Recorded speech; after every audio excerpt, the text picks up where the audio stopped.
Assalamualaikum warahmatullahi wabarakatuh. Selamat siang, salam sejahtera bagi kita semuanya. Om Swastiastu, Namo Buddhaya, salam kebajikan. Yang saya hormati Bapak Wakil Presiden, para Menteri, Gubernur BI, Bapak Ibu sekalian, para Gubernur, Bupati, Wali Kota, serta seluruh jajaran Forkompinda.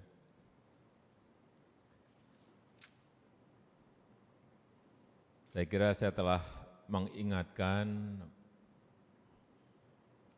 berkali-kali bahwa situasi semua negara sekarang ini tidak mudah, situasi semua negara sekarang ini tidak gampang, karena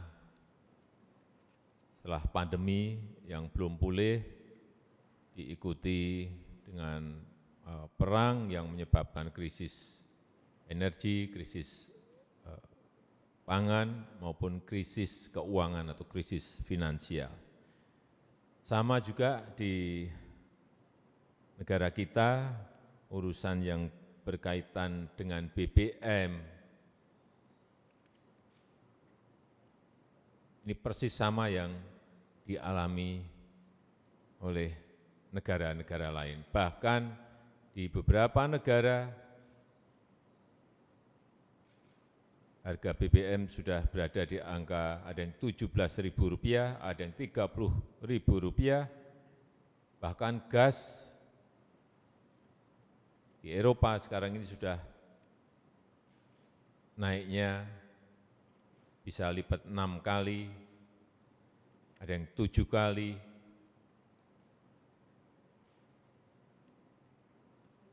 Sehingga apa yang sudah kita tahan-tahan saat itu, subsidi BBM kita, agar tidak membengkak lagi, ternyata tidak bisa kita lakukan. Karena memang subsidi BBM yang sebelumnya 152 triliun, itu sudah melompat 3 kali lebih menjadi 502,4 triliun rupiah. Ini pun, jumlah yang ada ini pun, setelah kita lihat lebih detail, itu kuota subsidinya itu hanya untuk 23 juta kiloliter Pertalite dan 15,1 juta kiloliter solar.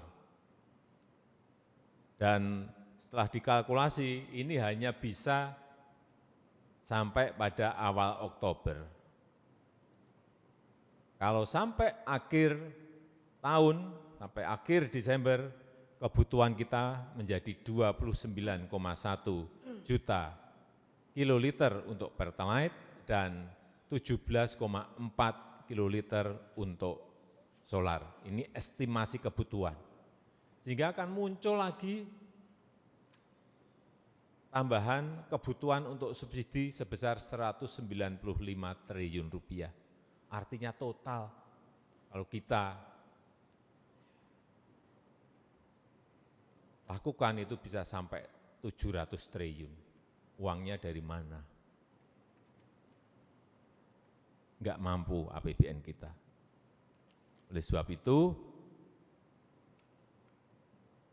kemarin ada penyesuaian harga BBM yang saya kira Bapak Ibu saudara-saudara sekalian sudah tahu semuanya.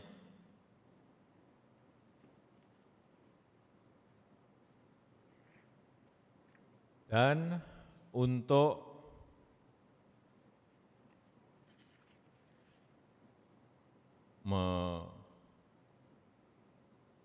membantu adanya kenaikan BBM ini,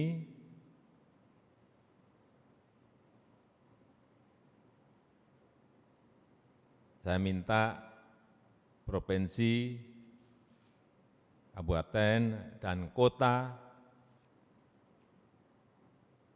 itu juga ikut secara detail bersama-sama dengan pemerintah pusat membantu yang terdampak karena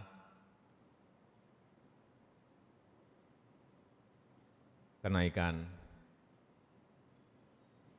penyesuaian harga dari BBM ini. Saya melihat dampak terhadap inflasi ini diperkirakan nanti akan tambah 1,8%. Dan ini yang kita tidak mau.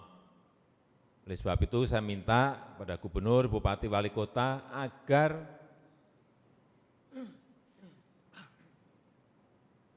daerah bersama-sama dengan pusat bekerja bersama-sama seperti saat kita bekerja secara serentak dalam mengatasi COVID. Saya yakin, insya Allah ini bisa kita lakukan sehingga inflasi di tahun ini kita harapkan bisa dikendalikan di bawah 5. Dengan catatan, karena ini juga surat edaran Mendagri sudah diberikan, kemudian peraturan Menteri Keuangan juga sudah diberikan kepada Bapak Ibu semuanya, yang di situ disampaikan bahwa 2% dari dana transfer umum, artinya dana alokasi umum DAU, kemudian juga dana bagi hasil DBH, ini 2% bisa digunakan untuk subsidi dalam rangka menyelesaikan akibat dari penyesuaian harga BBM. 2%. Bentuknya bisa bansos.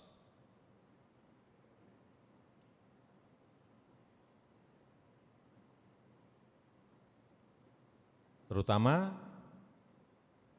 pada rakyat yang sangat membutuhkan, nelayan misalnya, dan harian menggunakan solar, ini bisa dibantu dengan mensubsidi mereka.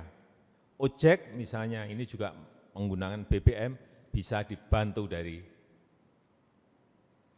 subsidi ini. Juga UMKM bisa juga dibantu dalam pembelian bahan baku yang naik karena kemarin ada penyesuaian harga BBM. Transportasi umum juga bisa dibantu, kenaikan tarifnya berapa itu yang dibantu. Bukan total dibantu, tapi kenaikan tarif yang terjadi itu bisa dibantu lewat subsidi ini. Begitu juga dengan belanja tidak terduga.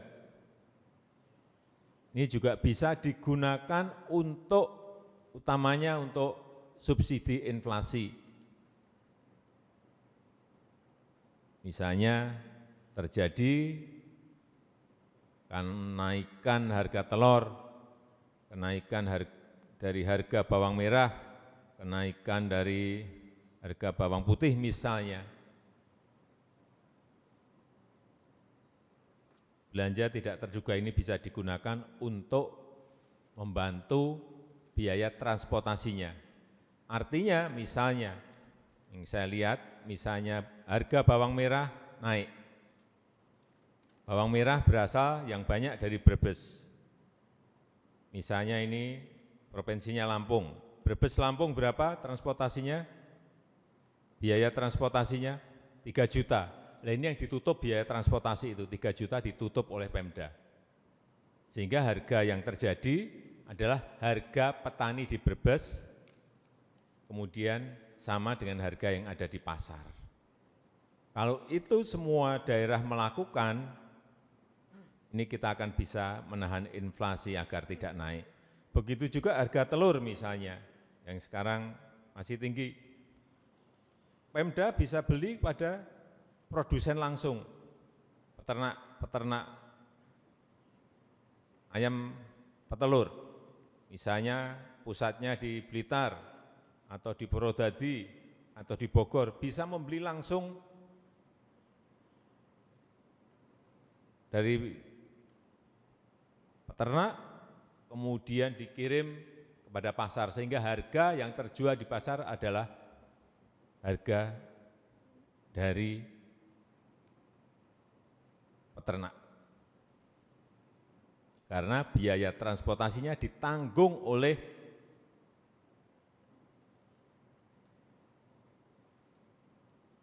pemerintah daerah, provinsi, kabupaten maupun kota.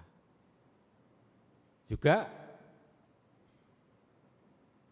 belanja tidak terduga ini bisa juga dipakai untuk bansos kepada yang terdampak karena adanya penyesuaian BBM ini.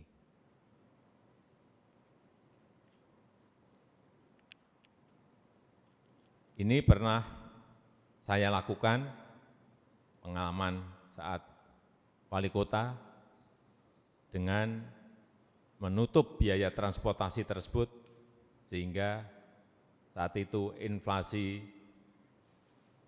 bisa kita turunkan sampai angka, seingat saya, 1,2. Sehingga saat itu saya diberikan hadiah dari Menteri Keuangan, seingat saya 10 miliar dalam bentuk DID. Artinya ini bisa dilakukan, ini bisa kita lakukan. Tetapi memang kita kerja lebih detail. Karena apa? Sekarang ini yang ditakuti oleh semua negara, adalah kenaikan harga barang dan jasa. Inflasi, itu yang paling ditakuti. Kalau sebuah daerah terjadi kenaikan harga barang dan jasa, dan kepala daerahnya diem saja, artinya dia nggak ngerti inflasi itu apa dan berakibat kepada rakyatnya itu apa. Hati-hati dengan satu kata ini, inflasi, hati-hati. Sekarang sekali lagi, semua negara ketakutan dengan yang namanya inflasi. Dan instrumen yang digunakan biasanya adalah menaikkan suku bunga. Yang kita lakukan sekarang ini, di situ iya, lapangannya juga kita kerjain. Sehingga kita harapkan betul-betul negara kita bisa mengendalikan inflasi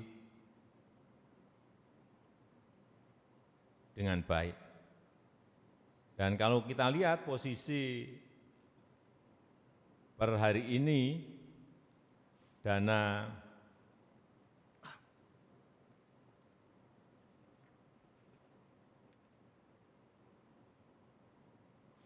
% dana transfer umum itu masih kira-kira 2,17 triliun. Kemudian belanja tidak terduga 16,4, baru digunakan 6,5 triliun. Artinya masih ada ruang yang sangat besar untuk menggunakan dana alokasi umum maupun belanja tidak terduga oleh provinsi, kabupaten, maupun kota. Karena posisi APBD saat ini, realisasinya juga masih berada di angka 47%, masih kecil sekali. Saya minta sekali lagi kepada seluruh gubernur, bupati, wali kota agar waktu yang tinggal Oktober, November, Desember ini betul-betul anggaran yang ada ini segera bisa direalisasikan. Karena kita tahu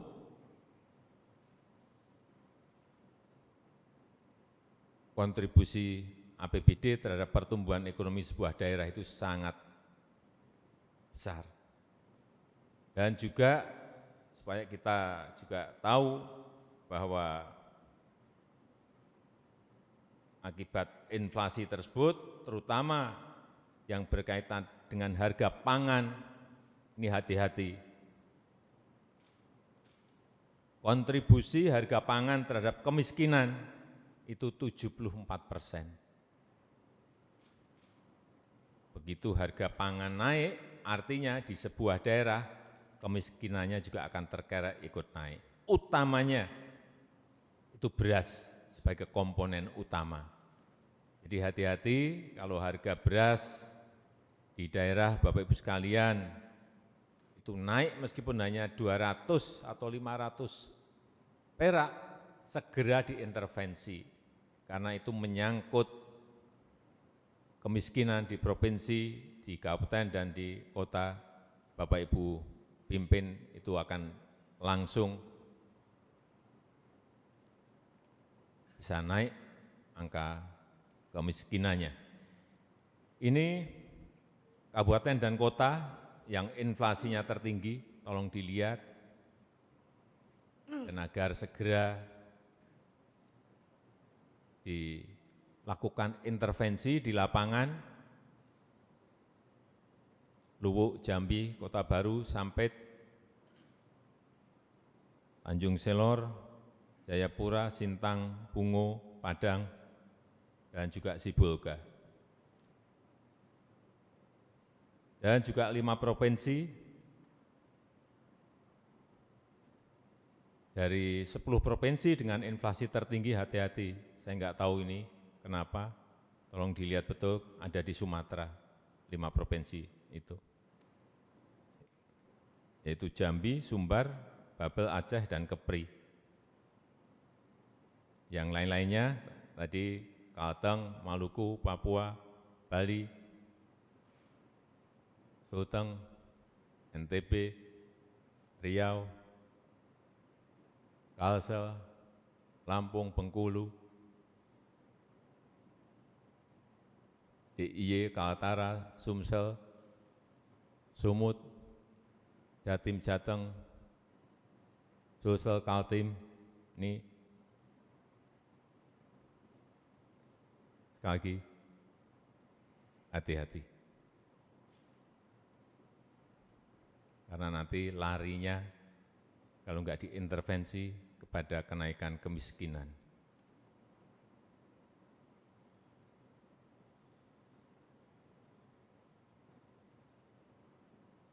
Oleh sebab itu, seluruh provinsi, kabupaten, dan kota harus tahu pasokan berasnya dari mana, kalau harus membeli dari luar provinsi, kabupaten, atau kota. Telur itu dipasok dari kabupaten atau kota mana, bawang merah dibeli dari kota atau kabupaten mana, semuanya ini harus datanya detail. Dan kalau ada yang masih belum tahu mengenai ini, agar minta informasi ke Menteri Perdagangan atau Badan Pangan Nasional. Saya kira informasi ada di situ.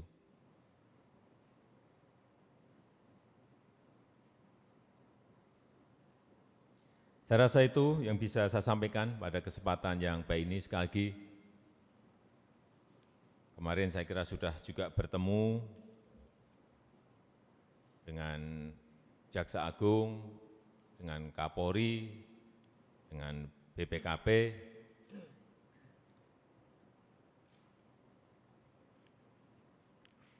tidak perlu ragu-ragu menggunakan anggaran yang ada karena sudah ada peraturan Menteri Keuangan dan juga SE dari Menteri Dalam Negeri. Payung hukumnya sudah jelas. Asal penggunaannya betul-betul digunakan dalam rangka untuk menyelesaikan persoalan karena penyesuaian harga BBM yang minggu yang lalu baru kita sampaikan. Saya rasa itu yang bisa saya sampaikan dalam kesempatan yang baik ini. Selamat bekerja, terima kasih. Wassalamualaikum warahmatullahi wabarakatuh.